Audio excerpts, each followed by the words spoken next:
Becky and Dan.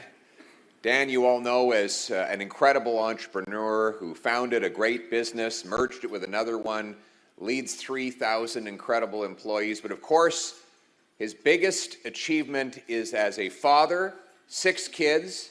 He took go forth and multiply literally. And recently he had a little one, baby Sadie, him and Morgan. And there was a tense moment after baby Sadie was born. She came out and the dreadful silence. No cry, no murmur, no nothing. And Morgan and Dan didn't know what was happening. The doctor said, "Don't worry, I know exactly what to do." He picked up baby Sadie and whispered something in her ear, and out came a roar, as if from a lioness. And the baby went on to cry for hours and hours without stopping. Later that day, Dan went to the doctor and said, "What did you tell my poor little girl that made her cry so much?" And he said, "I just told her that her share of the national debt is $32,000. So, but in all truth, the story of Genuity and ultimately Canaccord is the story of great Canadian enterprise. Not just Canadian business, but enterprise of all kinds. It's the story of someone who has an idea, takes a risk, mortgages his house, works all day and all night, wonders how he's going to meet the payroll, only to build something successful so that he can pay lots of tax to the silent partner, which is the government. But more than that, to create more competition and vibrance, to serve more customers, to finance more deals, to make it possible for factories, mines, pipelines, high-tech enterprises to get the upfront money that is needed to start. And that story bleeds over to the story of the worker who struggles through poverty to get a trade and get a job, maybe join the United Association of Pipe Fitters, who are represented here by Nathan Bergstand, and work hard building the country.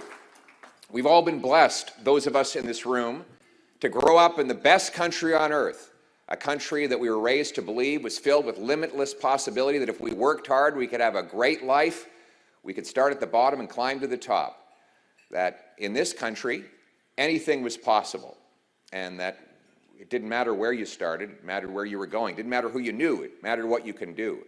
And this country can be that again. In fact, my firm belief is with the resources we have beneath our feet, the land we have across our country, and the people who populate that majestic land, we should be the richest country on planet Earth, and that should be our goal. Think about it. We got the 3rd biggest supply of oil. We're the 5th in natural gas. Number 1 in uranium and potash. We have the longest oceanic coastline, the most fresh water anywhere on Earth. We have by far the shortest shipping distance from the Americas to both Europe and Asia. We have the cold weather to reduce the cost of these massive data centers. We have the energy to power those centers. We have literally everything it takes to have the highest quality of living. And those kinds of resources and the economic data that flows from it means real things to real people. In such an economy, it would be easy for young people to afford homes. Single mothers would walk down grocery aisles and fill their cart with the things they want their children to eat, not the things that they can afford and don't have to turn back when they get to the checkout because the prices are too high. A country like the one I've described would mean that everybody would own a home with a yard, and every single night there'd be meat and potatoes on the dinner table. Those are the practical benefits that come from having a strong economy that produces low-cost but high-quality goods. That was the promise of Canada. But that promise is now broken. Look around you.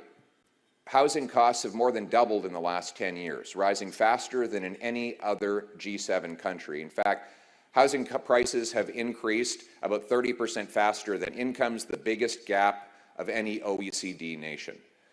We now have an entire generation, for the first time ever, that believes they will never be able to afford a home. This has never happened before. Food bank use has more than doubled in the last 10 years. One food bank leader said that it took a century and a half to get to 1 million visits a month. And in the last 5 years, that number has more than doubled to 2.2 million. So in 5 years, we have added more monthly food bank users than we had in the previous 150 years.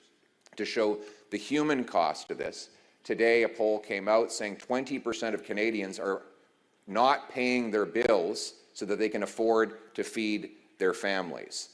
We have malnutrition. We have 10% of our country that told a food bank survey recently that they are skipping meals sometimes for an entire day because they can't afford to eat.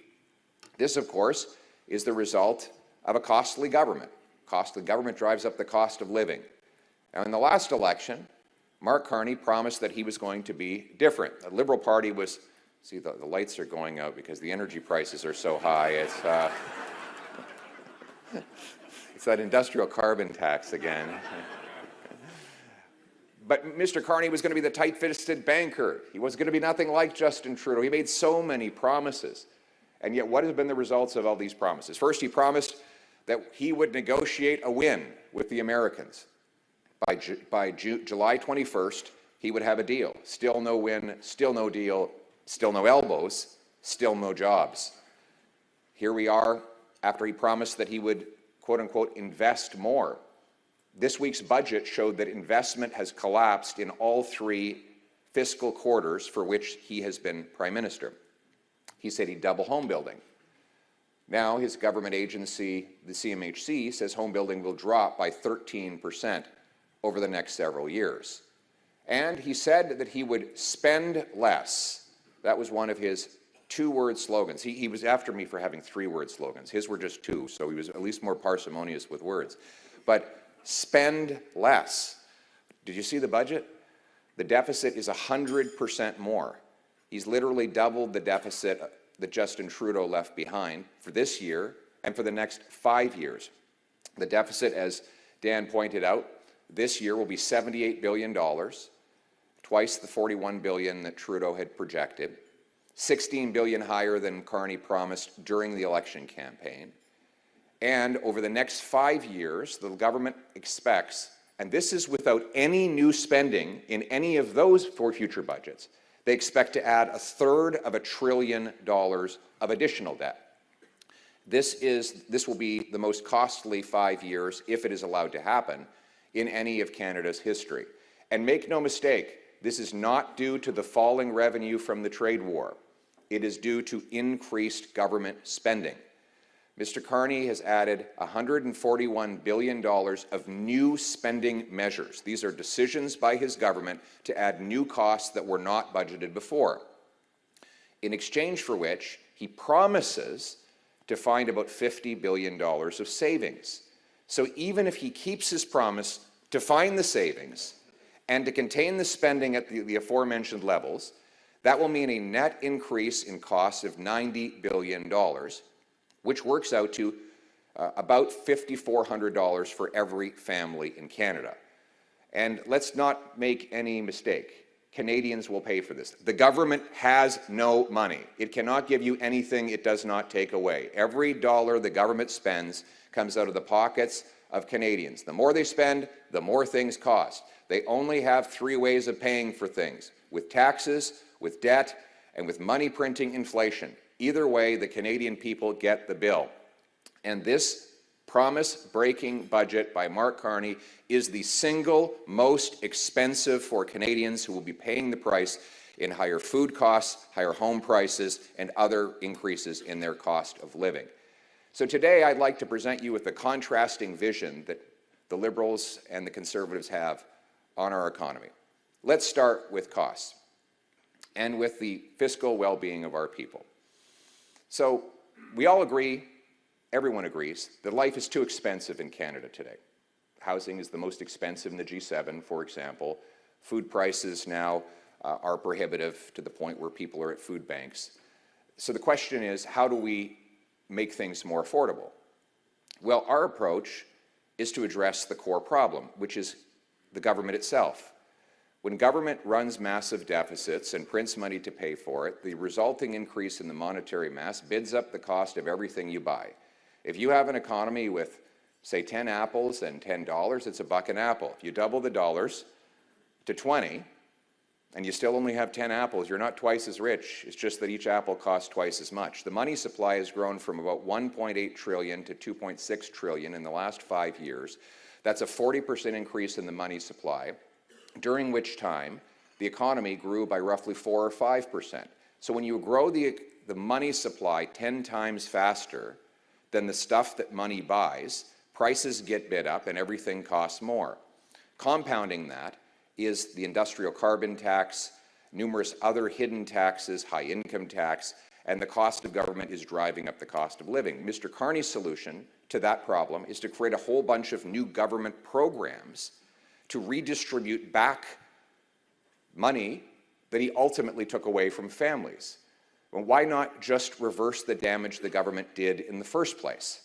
Why not bring down the deficit by cutting bureaucracy, consultants, foreign aid, corporate welfare, handouts to fake and fraudulent asylum claimants, and other the money that the $26 billion that we spend on consultants, we could cut that back to the levels that it was at just 10 years ago, bringing down the cost of government. Why not bring in the dollar for dollar law, a very simple rule that you follow in your businesses and that seniors, single moms, and small businesses all follow, which is that every time you bring in a new dollar of spending, the government and its ministers should be obliged by law to find an equal dollar of savings. That would require politicians go into the line items of the departments to dig out the waste, optimize spending, and achieve value for money. By bringing down the deficits, we would no longer have to print the cash, and we could reduce the burden on the Canadian people that inflation has inflicted. That is the approach that we would take. But then there are specific things like food. There are at least 3 hidden food taxes that are already ballooning the cost of living.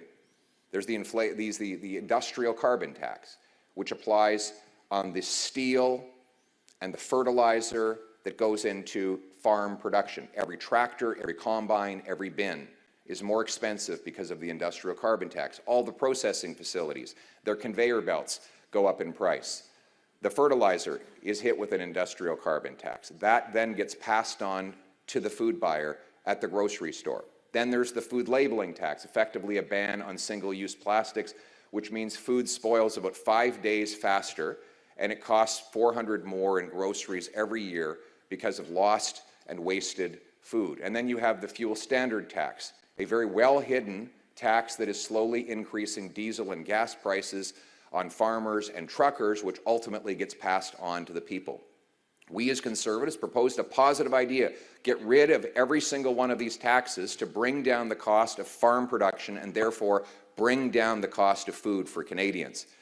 We believe low taxes on food. Food is an essential. It shouldn't be taxed. The production of food from the farm gate to your dinner plate should be tax-free.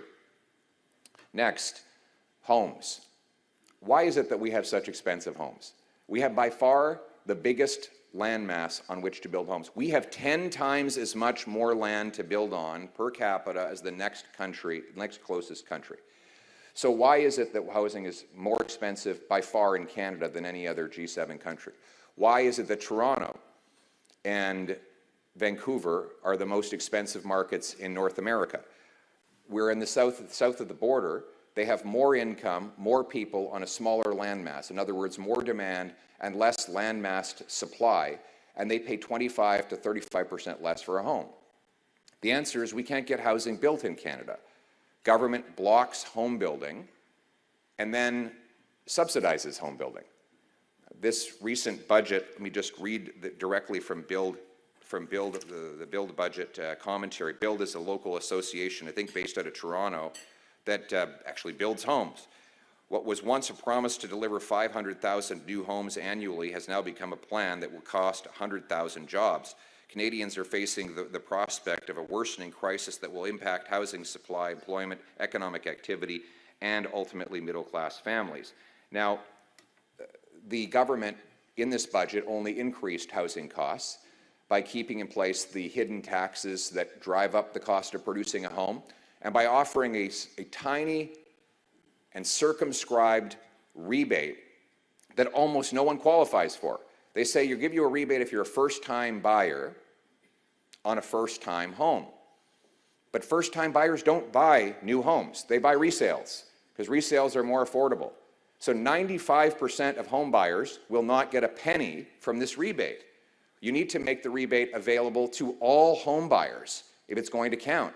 And then we need to team up with the provinces and the municipalities to lower their home building taxes. In Ontario today, a third of the cost of a new home is just taxes. Another 20% is delays, consultants, lawyers, accountants, and others who don't actually swing any hammers or frame any housing. They simply add new administrative costs. More money from a new home today goes to bureaucrats in offices rather than to carpenters, electricians, and plumbers who actually build the homes.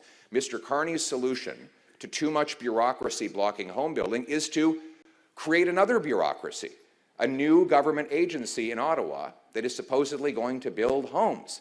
Only there will not be a single carpenter or electrician who works in these departments. It will just be more bureaucrats adding new layers of bureaucracy. What we need to do is cut the bureaucracy, eliminate all taxes on home building, and use federal infrastructure funds to incentivize municipalities to cut development charges, wait times, and free up land so that we can build more homes for our kids. Then we go on to the issue of economic sovereignty.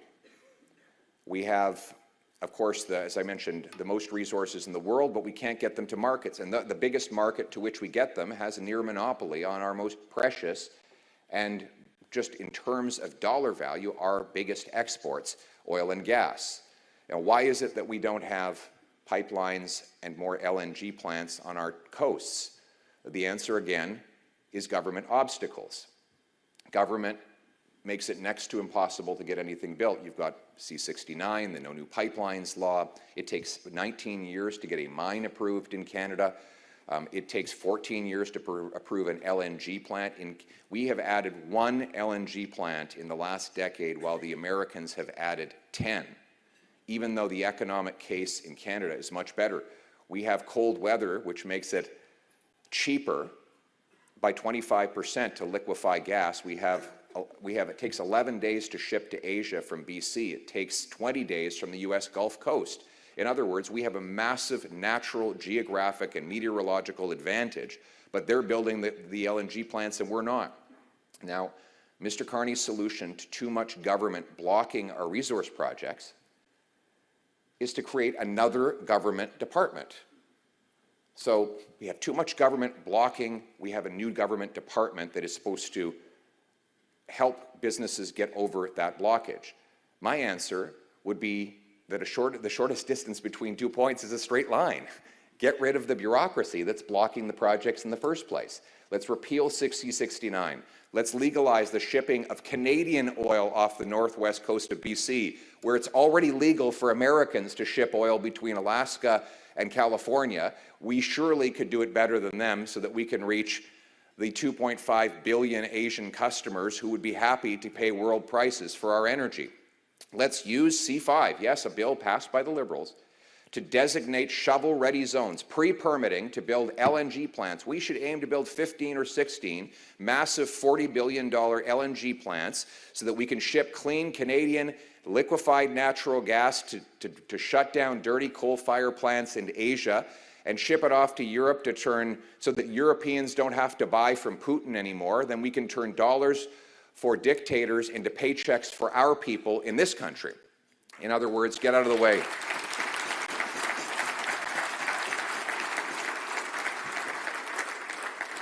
And then there's the issue of investment. Obviously, we have, let's just address this issue of investment. Mr. Carney is saying that he needs to borrow money to invest. Let's be clear, this is not a new promise. This is precisely what the Liberals promised in 2015. They said they would have small deficits that they would use to invest and stimulate economic growth and productivity. 10 years later, they doubled the national debt, and what happened to investment? It fell by 11%. On a per capita basis, it's the biggest drop of any G7 country, the biggest drop in Canadian history.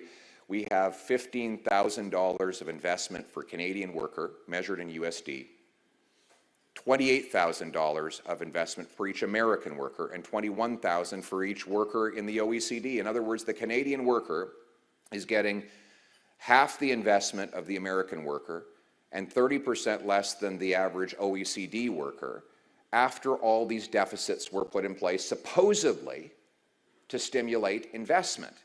And as I said, since Mr. Carney got in, investment has collapsed. Why is it that deficits don't lead to investment? Because very simply, everything comes from somewhere. When you borrow money out of the economy, you create an opportunity cost. The money that is lent to government for new excessive spending is money that will therefore not be invested in building a new factory, mine, pipeline, R&D facility. It's called the crowding out effect. And we saw it most prominently in Israel when they had huge deficits in the 1990s and investors could just sit back and buy bonds and get 6% with almost no risk. When the government reversed the policy, balanced its budget, the investors had to invest in productive enterprises, so they created the startup nation, the most technologically advanced nation on planet Earth. And now they have more companies on the NASDAQ than all European countries combined, even though Europe has 75 times as many people. In other words, paying down debt, balancing budgets actually requires investors to put their money to productive uses.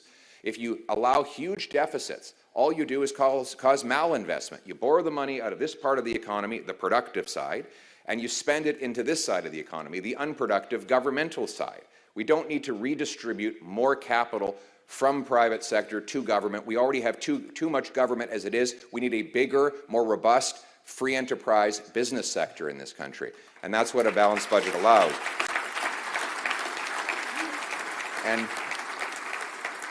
And so why is the private sector not investing? Because our country is becoming increasingly uninvestable. With the second slowest building permits anywhere in the OECD, the countless obstacles to getting anything approved or done, and then the extremely high taxes, 50+% tax on our most successful people, very high taxes on energy, as I said, home building, on investment and work. That dissuades investment in our country. So my approach is very different than Mr. Carney's. His view is that we need more corporate welfare programs. So he punishes businesses with red tape and high taxes. Then he wants to create new government programs to subsidize those same businesses. So he blocks the business, then subsidizes the business. My view is, let's do neither. Let's stop blocking our entrepreneurs. For example, why not get rid of the capital gains tax for any proceeds that are reinvested here in Canada? That would create an economic boom.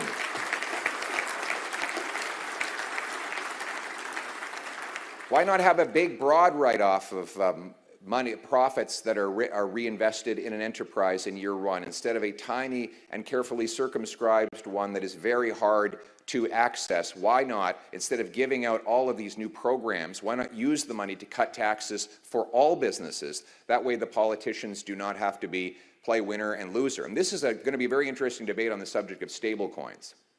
The government did, to its credit, put a section in its budget book describing a plan in the future to come up with a stablecoin framework. Our view is that this must be a policy that leads to more competition and choice and lower costs for customers and vendors. It should not be used to further concentrate power in our payment systems or to create a central bank digital currency. Our view is that our system of payments is extremely slow. It takes multiple days to clear a transaction, and it costs 2 to 3% for the vendor. It should be a penny and a second to clear a transaction.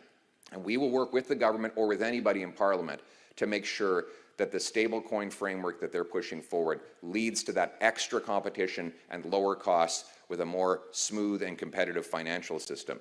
That is our approach on all issues.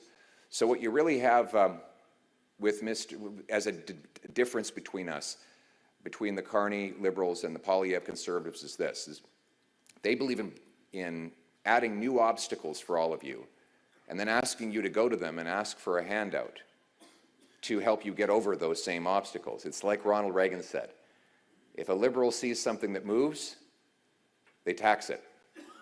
If it keeps moving, they regulate it. And when it stops moving, they subsidize it. When in fact, we should do none of the above. We should get out of the way and off your back. Get out of the way and let our resource companies dig mines, build pipelines, expand ports, ship goods. Get out of the way and off the backs of our home builders by making home construction tax-free and quickly approved. Get out of the way and off the backs of our farmers and food processors to drive more food production. Get out of the way and off the backs of our entrepreneurs so that they can invent more, create more, and achieve more. We should be a country that honors and liberates the energies of all of our workers to produce affordable goods. Because the single most important thing right now for our country is to make life affordable for our people. And the only way to do that is to stop creating cash and start creating more of the things that cash buys. With a big, open, free enterprise economy that rewards hard work, honors achievement, celebrates entrepreneurs and success. Because this should be a nation where anybody who works hard can achieve their dreams, where we are sovereign and strong and that we can stare down tariffs from any nation because of our economic strength here at home.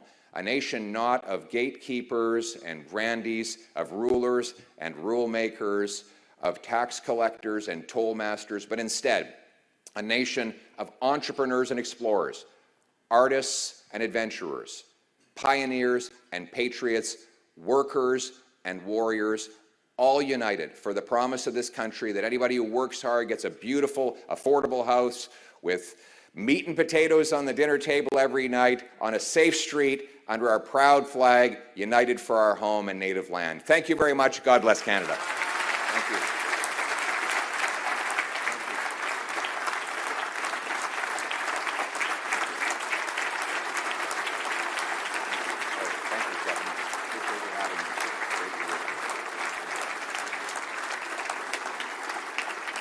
So I would now like to introduce our moderator for our candid fireside discussion. Please help me welcome Michael Liebrock from the Stronach Group. He's going to moderate a short fireside discussion.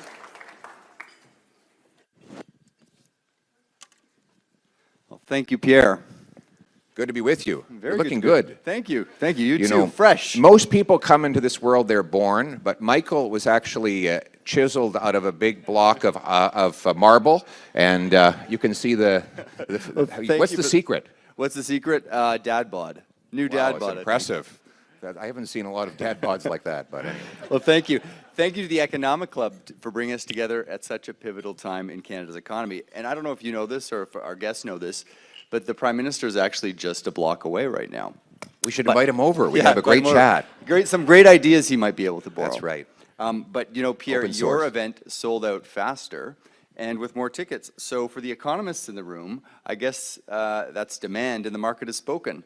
So Absolutely. maybe it's right here. God bless free enterprise. So Pierre, we're going to talk a little bit about policy, about politics and personal, but I want to start a little bit on personal. You and I are friends, but a lot of people in the audience are just still getting to know you. Your most important job outside of being leader of the opposition is as a committed father to Valentina and Cruz and a husband to the wonderful Anna. So my first question, you and Anna have been together for many years through campaigns, kids, and in the public eye. What has she taught you most through all of it?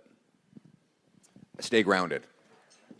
Definitely stay grounded. She comes from very humble beginnings. Obviously, she came as a refugee fleeing Venezuela, and they had to start from scratch. She was raised in a working-class neighborhood in East End, Montreal, a tiny basement apartment, and she left home at 17, moved to Ottawa, worked at Best Buy, got a job in the West End of town selling electronics in English, even though she didn't speak English at the time. And that taught her how to solve problems and get things done. But she also reminds me that, you know, no matter how high and mighty we in politics might think we are, it's the strivers like her family that we're working for.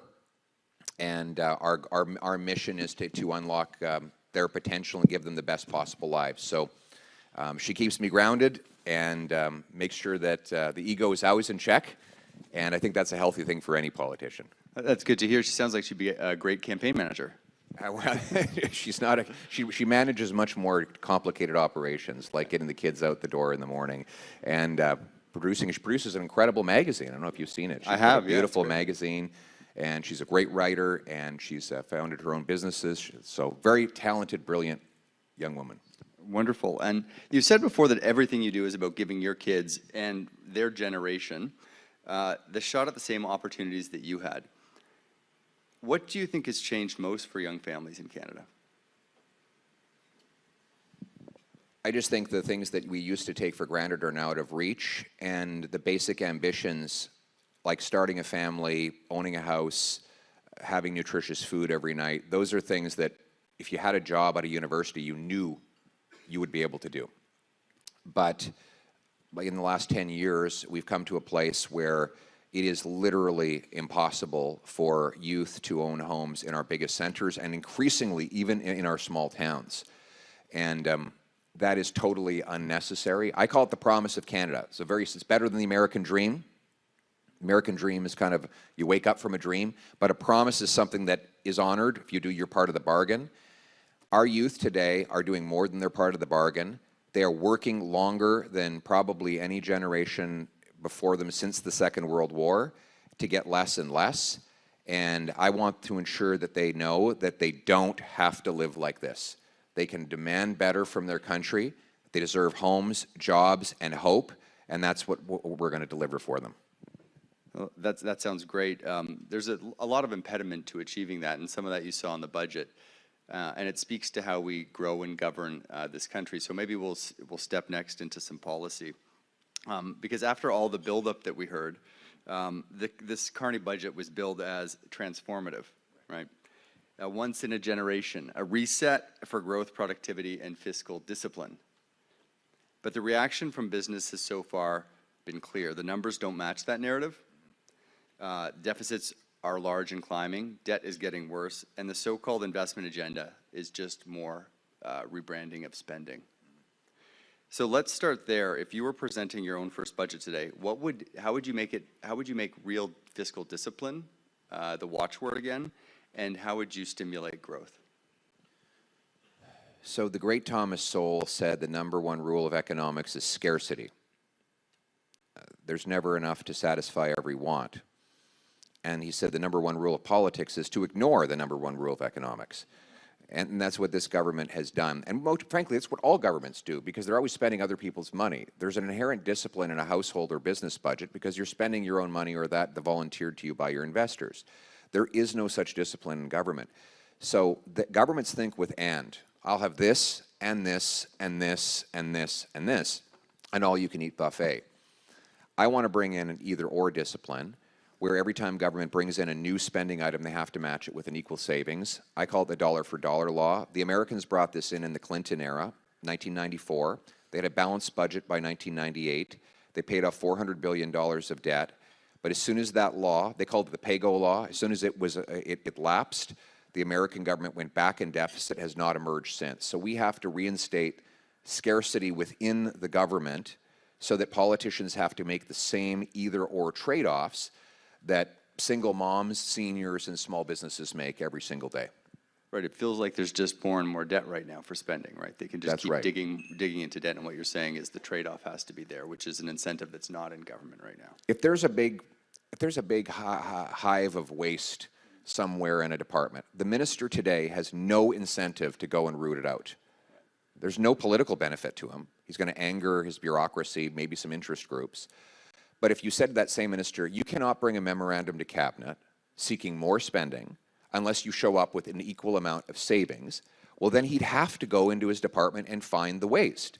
So let's impose the same scarcity on politicians that is naturally imposed on every other creature in the universe. Right, and it's the same incentives that exist in the private sector. It's just putting some incentives around constraint and scarcity. You've talked a lot about unleashing investment and productivity. The areas of this budget that have largely been sidestepped, beyond cutting spending, what's the single most powerful lever you'd pull to get people actually investing in Canada again? Is it regulation? Is it taxation? What are the big things you can move here? Well, let's get rid of capital gains tax on any reinvestments in Canada. There's $500 billion of net investment that is left from Canada to the US over the last 5 years alone.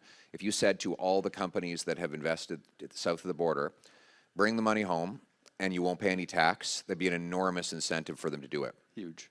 And then they'd have to also be able to do something with that money. So we need to go from 19-year approval times for a mine to 19 months. We need to go to rapid building permits and other regulatory approvals. This should be the fastest. Why don't we set a goal? Bring all the mayors and premiers and the prime minister in one room and say, let's set a goal. Let's have the fastest building permits anywhere in the developed world, right here in Canada. I can tell you that would bring home a ton of investment immediately. We've heard from the Carney government promises about hitting timelines, about things like pipelines and productivity, but those promises keep slipping. What do you think they're getting wrong, and how do you think you could do it better? It's not clear they want these things to get built. I mean, Mark Carney's now been prime minister for 7 years, and he still won't say that he favors building another, sorry, feels like 7 years. I meant to say 7 months. It's been the same policy for 10 years. But he still won't say in 7 months whether he favors building an oil pipeline. He has not said that. He said he wants to use conventional energy. Well, you know, depending on how you define it, windmills can mean affordable, can mean conventional energy. So when you have a prime minister who 7 months in, 7 months after promising to build things at unimaginable speeds, still won't say if he even supports the possibility of building an oil pipeline, it's clearly not going to get done under his watch. I would use the powers in Bill C-5 to set out a path and pre-approve a pipeline so that private sector could come with permitting certainty, knowing that they already have the approval to get it built. And let's get rid of all the anti-development laws and taxes, C-69, C-48, the industrial carbon tax, and the list goes on. Get rid of all of that so that even the projects that politicians have not identified explicitly can go together, go ahead in a free market. So we've seen it again. We were talking about credibility in government projections earlier. We've seen it again and again in the last decade, actually, that governments, successive governments, including the one you mentioned, the budget this year being twice what it was last year and what it was projected. Spending projections are climbing higher and higher every year, and fiscal anchors seem pretty malleable, or at least they're not as anchoring as we once thought they were. And reliability because of that is slipping, and the market loses faith in the government and the government's own projections because of that. How do we bring back credibility to the government in terms of those projections so that the market and participants can better understand where this country's going?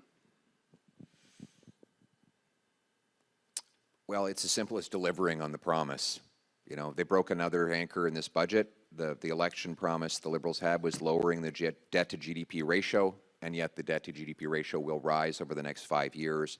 They originally said it would be a $10 billion deficit, nothing more, and you know, it went up to $300 billion. They said it would be a balanced budget after 3 years, and here we are 10 years later, and there's more deficit. So, you know, I'd love to give you a programmatic answer, but the answer is you just need a prime minister who will actually set a plan, stick to the plan, and then the market will see very quickly that they've got someone who's minding the store. Moving on to housing and competitiveness, because these are national economic choke points, really. It's not just social ones anymore. If you were designing the growth agenda through the budget, and you talked a little bit about the reforms to housing and permitting, but what's the one reform that would make the biggest difference to getting things to actually work? No tax on home building. Right there in Ontario, it's, I don't know. John Love's over there. How much is the tax on a home, John? Okay, it's a third. John Love says that it's the right answer, so I'm going to shut up now. Well informed, yeah. Right, so you got to take the tax off the builders who are making the homes and make it easier for capital flow and capital formation. On top of that, you know, this has really caused, I said it was an economic choke point, but it's also a social choke point. There's a big frustration in the younger generation, and you see it bubbling up through different elections in the Western Hemisphere. Younger people feel frustrated, they feel locked out of capitalism, they feel the system's failing them. How do we make them active participants again in capitalism, and how do we share the, we're at the economic club, share the idea that the benefits of capitalism can flow to everyone? So I believe the fundamental problem in the Western world that's leading to the divide between rich and poor is not that there's too much free enterprise. The contrary, I believe that it's monetary expansion. Massive monetary inflation is inflating the assets of the super rich while destroying the purchasing power of the working class. I was at a very modest cafe in rural PEI, and I asked the lady, how much is that espresso machine? She says it cost 11 grand. That's a commercial grade, but it wasn't anything super fancy.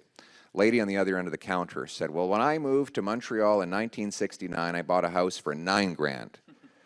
So she bought her house for fewer dollars nominally than the coffee machine cost today. And I said to this lady, how much did you and your husband make that year? She said, oh, we made about 18 grand. So it's about 6 months' earnings equivalent to buy a house in Montreal in 69, 70. Well, 1971 hits, and all monetary discipline was thrown out the window, or when Nixon closed the gold window, and governments have been printing money rampantly and increasing the money supply 3-4 times the rate of the supply of the goods and services money buys.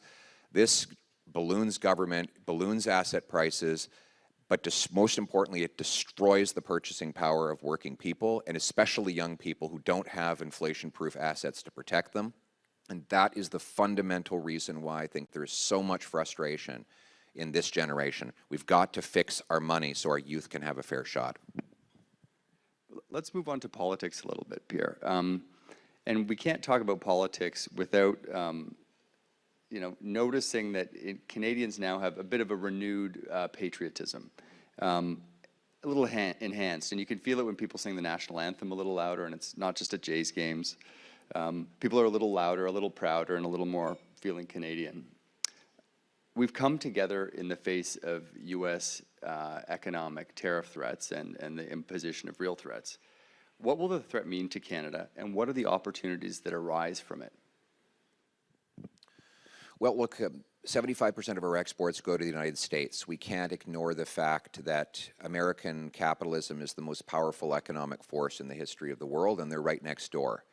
So our goal should have to be to come to some sort of a deal that will eliminate these tariffs, in exchange for which we offer a security partnership that will make both of our countries more safe and secure while protecting our sovereignty.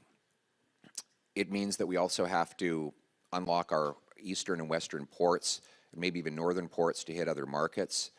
And that goes back to unlocking our economy and our resources, which are by far our biggest exports. Mr. Carney has literally broken every single promise related to trade. There's not a single, despite 20 trips around the world, he has not reduced a single tariff line in any other foreign country. He was going to open all these foreign markets. There's not one tariff that any country anywhere in the world has reduced on Canada since he became Prime Minister. So I think we have to get away from all of the photo ops and the grand pronouncements and get back to the practical thing that needs to happen, which is that we got to get our resources out of the ground, on ships, overseas. That's how we respond to the unfair tariffs from a position of strength. It's good you brought up Trump. I wasn't going to use the expression elbows up, but we all know that dominated the campaign. And there's a different approach now that he's taking. How would you handle Trump? He's a mercurial counterparty. Well, first of all, nobody can control the President of the United States. It was wrong for Mr. Carney to claim that he would. He said he would handle the President, and I think we can all agree that it's been very much the reverse since he took office. We need to get a deal. We need to work with our American friends to get that deal. We need two-way free trade between our countries and to both of our benefits. And my offer to them would be, you trade with us more, we build a greater military that unburdens the Americans of our defense and ensures their northern flank is always more secure from threats by China, Russia, North Korea, Iran, or whomever else. That both our countries will be more secure, stable, and prosperous if we work together. But at the same time, we have to come into it from a position of strength. If we had 2 pipelines to both coasts right now, and we were moving 2.5 million barrels a day to Europe and Asia, I can tell you our negotiating leverage would be far, far greater than it is right now, with the Americans knowing they have a total monopoly on our energy market. Moving on to Canadian politics. With this budget, there's chatter around maybe another election coming up. The Liberals moving closer to majority territory, with the NDP maybe abstaining. Are we going to have an election in your mind, or when's it going to happen? Well, I'm better at predicting the past. It's hard to say. The NDP and Bloc both voted against our opposition motion. I don't think that we're going to end up voting for their motion on amending the budget. And so it will depend over the next several days what decisions are made by the various opposition parties. I mean, this really is a budget that the NDP and Bloc would be aligned with, because it is a big spending budget. So I would not be surprised to see them vote for all of that spending. It's what they favor. It's their ideological predisposition.